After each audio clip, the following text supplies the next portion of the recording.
All right, so we want to start off just by saying good afternoon to everybody and thank you for coming to our presentation. We're a group of WPI students that research the history and impact of cartography on Venice.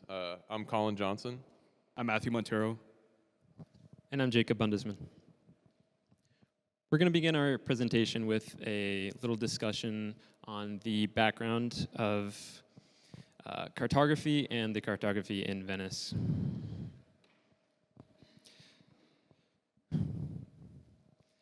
Throughout history, humans have shown a constant desire to represent as well as understand the space around them. Two early examples of this are seen in the Pavlov Mammoth Tusk map from 25,000 BC, as well as the 6th century BC Babylonian world map, Imago Mundi. Both of these examples illustrate a higher emphasis on meaning and symbolism over spatial information.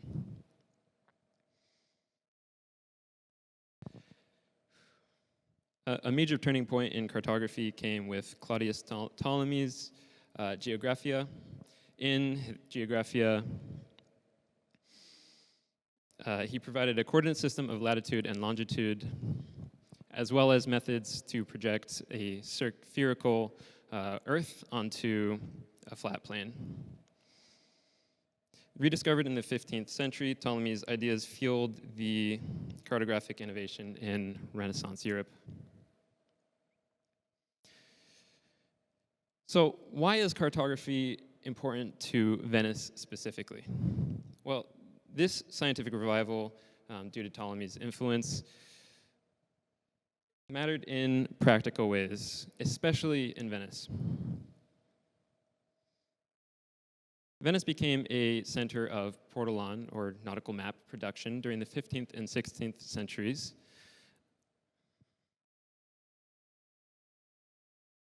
And of course, these portolans illustrate their need for nautical maps. One of the major things that make cartography so important to Venice specifically is its origins as a both maritime and mercantile nation. All of Venice's life is based on sea routes. And for Venice, the production of accurate nautical maps is not only optional, it was essential. Additionally, Venice operated not only as an output of cartographic information, but it collected it. Due to its unique position facilitating trade between the East and West, Venice operated as sort of a crossroads of geographic knowledge. And this is especially seen in Fra Mauro's Mappa Mundi.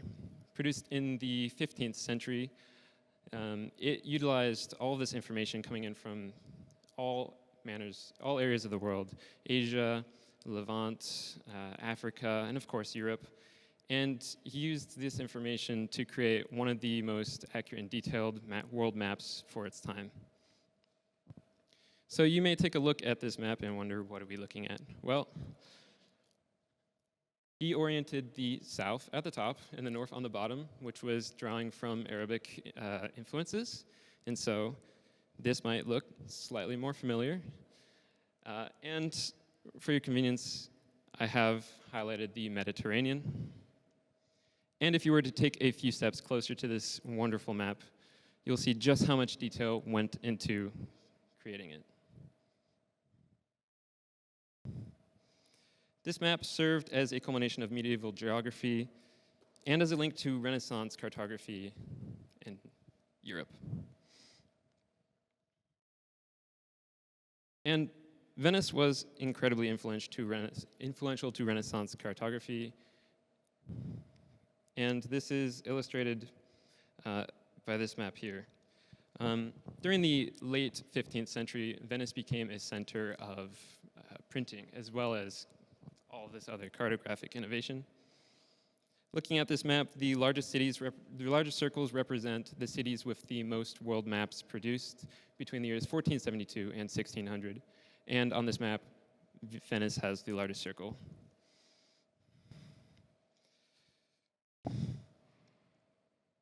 apologies. This frankly matters because they produced the most world maps during the time when it mattered the most. It was during the Renaissance, and it was during the time when everybody's vision of the world was becoming bigger during the age of exploration. These maritime needs, global connections, and printing capabilities shaped the maps that Venice produced, and we'll take a couple moments to look at how the evolutions of maps show this. The very earliest map of Venice is the Fra Paolino map from 1350. This map is largely symbolic. You can identify clearly some buildings and some landmarks, but it did not prioritize accurate spatial measures. Only 150 years later, the Jacopo dei Barbari map was produced. And this is one of the most influential maps of Venice, and it set new standards for cartography, not only in Venice, but in the world. The 6-block woodcut that is the Barbari is about the size of a small room, and its meticulous detail is frankly incredible, and we'll continue to see this later in the presentation as well as other ones, as well as the other presentations tonight.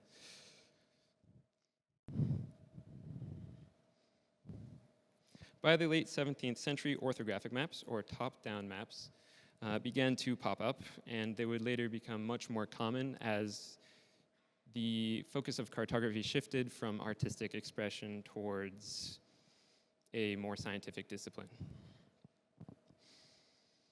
By this time, many of the artistic embellishments that you might see on a map like the Jacopo dei Barbari map are being relegated to more towards the borders, as maps like Lodovico Ugi's orthographic city plan are being used for scientific and administrative purposes. And finally, today, computers extend this trend even further. Digital mapping and GIS allow us to store very large spatial data sets and analyze this data. ArcGIS is an excellent example of this and was used by many of the groups here and in the past to store and analyze all of this data that they're collecting. And maps have become tools for problem solving, illustrating how cartography continues to transform the way we understand and manage space. Thank you. And speaking on the topic of computers, I would like to present an application that the Venice Project Center has that allows anyone to view the Venetian cartography and its urban environment. So from our research on through Venetian cartography, we found it is of utmost importance to preserve that through digital applications. That is, digitizing the maps on online applications, allowing users to explore those maps would best preserve such historic heritage. And fortunately, the Venice Project Center has several applications, one being the Venetian Historical Map Explorer. This website allows users to interact with Venetian cartography using similar features like modern map explorers such as Google or Apple Maps, but it also has additional features that allows users to see the change over time of Venetian cartography and its urban environment. This is a brief overview of what the website looks like, and to better demonstrate to you, I would like to show it to you when a user would access the website. So when a user clicks on the website through the link, they are presented with this user interface that has several features, such as a search bar, map information header, and features like a map drop-down menu and layers. When the website loads, the Jacopo dei Barbari map is loaded, and users can zoom in to see the detail of the resolution of the map. And what's great is that you can see all these maps in great detail. When you click on the globe icon near the top right of the screen, a drop-down menu is shown, and you can see maps that span from 1500 to about 1800. Say you want to see a map within 1700s. You click on this text box, And when you click on it, a new map is loaded, which is the Lodibico UV map. So let's go back to the Jacopo de Barbary map. And what's great about this map explorer is you can see all the different objects that you may find on a modern map explorer. To do this, you will click on another button, and it'll show a new drop-down menu of all objects or layers that allow users to see these different objects. Say you want to see the bridges, for example. You can click on the text box of bridges, and all the bridges on the Jacopo de Barbary map is highlighted in blue. And what's great is you can activate more than one layer of objects. Say I want to also see churches. It will show a different highlight of these churches in yellow. And you can also go through different maps and see the same highlights. And one more thing I want to show you is with the search box, you can see different specific objects that you might want to find. So what if I want to see the San Marco Basilica? I can just type that in. And a scroll down menu of the Basilica of San Marco is shown with any instance or occurrence of it on each map. So I can click on this, and it'll zoom in to where that would be located on the map. And one final thing is you can click on the text box of the Basilica of San Marco, and it'll bring you to a new website called Venepedia, and that has metadata or data describing the object. So Wikipedia, or Venepedia, is another application employed by the Venice Project Center, and it's very similar to Wikipedia, but it's focused on Venice. So its main goal is to display and understand the history and heritage of Venice, and it aims to fill the gaps that other online resources kind of miss out on. And this here is just an example of an individual page for an object found on Venepedia. There are many different categories, including churches, buildings, convents, like the groups that we have here today, as well as categories from research done throughout the decades of the Venice Project Center. And you'll hear a lot more about Venepedia from the other groups as well. So now just give us 1 second to get back to our presentation.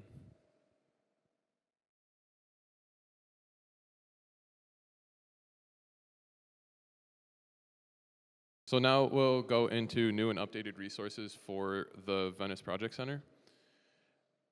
The first one that our group had conquered was digitizing physical maps. So as you see on the screen here, you see 2 books from Moretto and Cassini, and these books contain a number of historical maps. In total, it was 385 maps that we scanned and added into the database for the Venice Project Center, as seen on the next slide. So this slide here shows the database. It has all 385 maps that we scanned as a team, and it organizes them via title of the map, dimension, date that it was created, cartographer, and different things along those lines. A great thing about this is that it's searchable, so if you want to find something with a certain title, you can search, or whatever was made in a certain date, you can organize it and filter it through that range. It also has links to the scans of the images of the maps, as well as if it is included in the Venetian Historical Map Explorer that Matt had just described, it will have a link to that as well. This here is an image of links prepared by a research group from 2018 that studied, or 2013, excuse me, that studied Venice and its canals. And what these links are is, it's from Venepedia, so these links allow users to click on them and see more information about the maps. So they had done this for 184 maps. So what we did as a team was update these links because they set them up, but it didn't actually have the descriptions and the images. So we updated these as well as added the 201 extra maps that we scanned. So we added links for them as well as updated the description and images for them. This here is a Venepedia template. So this shows how we updated the description pages for Venepedia. So Venepedia, similar to Wikipedia, when you click on the link, it generates the description and the text automatically. So what we did was we converted this template through programming into a resource for Venepedia to use. And what it does is it takes the bracketed fields and it, in correspondence with the database that we showed earlier, it populates the field based on what the respective field in the database is. This here is just an example of a singular map page. So this is not completely finished, but it's an example of what it looked like. So it'll have the date, it will have metadata as well as an image of the map.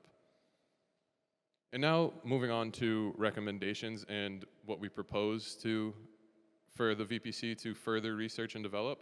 First being improvements to the historical map explorer. So as you can imagine, we spent a lot of time using this and in different ways, and we found ways that we felt it could be improved for future users.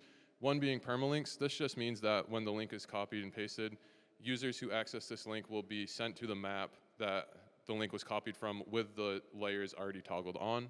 Second being georeferencing. This is more for developers, so when they are doing the aspect of outlining the objects that you see highlighted in yellow, it will automatically transfer over from every map through linear transformations. So currently you have to do it individually on each map. This will just make it easier and quicker for future developers. And lastly, just updating the help button. So currently, when you click the information button, nothing pops up. We just recommend filling that out so when people access that, they can get the information about the map. Next, we presented a map catalog. This is just something that will make the maps easily viewable for users to easily see the maps and understand them and understand the information that they're showing. This would be done through a digital asset manager. It will make it searchable and filter, and it will just really help with the preservation of Venetian heritage. Next would be an augmented reality application. So this would be using augmented reality goggles to explore Venice and see it as it once was, with destroyed buildings or churches that are no longer there, so people can see how Venice was at a certain time in history. This will be done through partnering with a company that specializes in doing something like this.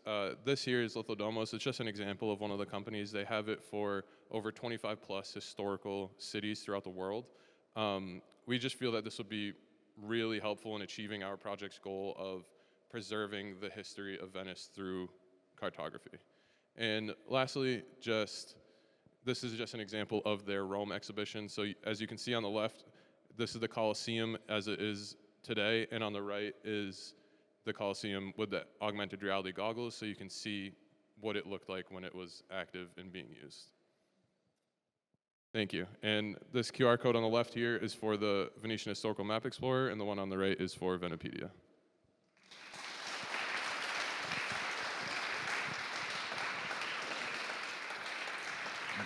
Okay, we're open for questions. We have a couple of minutes for questions.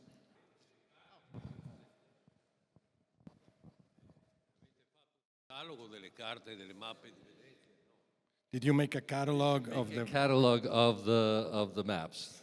Obviously, when you don't understand English, so you have to say. Yeah, so we created a catalog, kind of two different. We created one of a Google spreadsheet that has all the links to the maps as well as all its metadata and information, as well as proposed a separate kind of catalog that would display the images and would be more of like something for users to visit rather than developers. Very quickly, it is great work, very impressive. Thank you. One potential project could be predictions of how Venice maps would change as the sea levels rise, for example. That would be interesting because it would have a big impact. Yeah, that would be very interesting. One thing we also had discussed briefly was a georeferencing feature in the map catalog that would allow for users to overlay historical maps over current maps of Venice to see the changes over time. So implementing something to see in the future would be very useful as well. All right, so if there's no more questions, we'll move with the next team. And we have team buildings come. Thank you. Thank you.